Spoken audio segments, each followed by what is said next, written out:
Hello বন্ধুরা, তো কেমন আছো তোমরা সবাই? আশা করি তোমরা অনেক অনেক ভালো আছো। তো এই গরমে আমার প্রিয় খাবার কিন্তু পান্তা ভাত। পান্তা ভাত হলে কিন্তু এখন বেশ ভালোই লাগে, আর আশা করি সবাই পান্তা ভাত খেতে ভালোবাসে।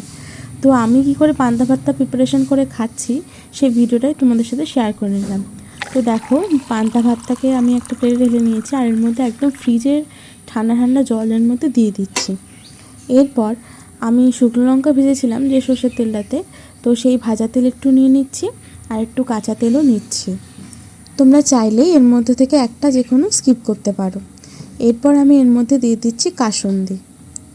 তো কাসুন্দি দিয়ে পান্তা ভাত খেতে কিন্তু সত্যিই খুব ভালো লাগে। যারা তোমরা এখনও টেস্ট করে খাওনি, তো তারা তোমরা একবার অবশ্যই খেয়ে দেখো, আর আমাকে কমেন্টে জানিও কেমন লাগছে। তারপর দিয়ে নিয়েছি আমি নুনটা তোমরা তোমাদের পরিমাণ মতো নেবে। আর দিয়ে নিয়েছি লেবু।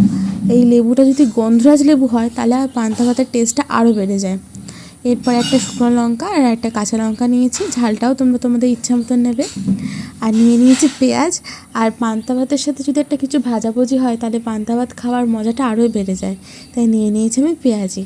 দেখো, আমাদের পান্তা ভাতের থালি একদম রেডি হয়ে গেছে। এখন অবশ্যই গরম ভাতের থেকে পান্তা ভাতে বেশি স্বস্তি মিলছে, আর বড় বড় রেস্টুরেন্টগুলোতেও এখনও এরকম পান্তা ভাত সার্ভ করা হয়। তো ভিডিওটা কেমন লাগলো তোমরা অবশ্যই লাইক কমেন্ট করে জানিও।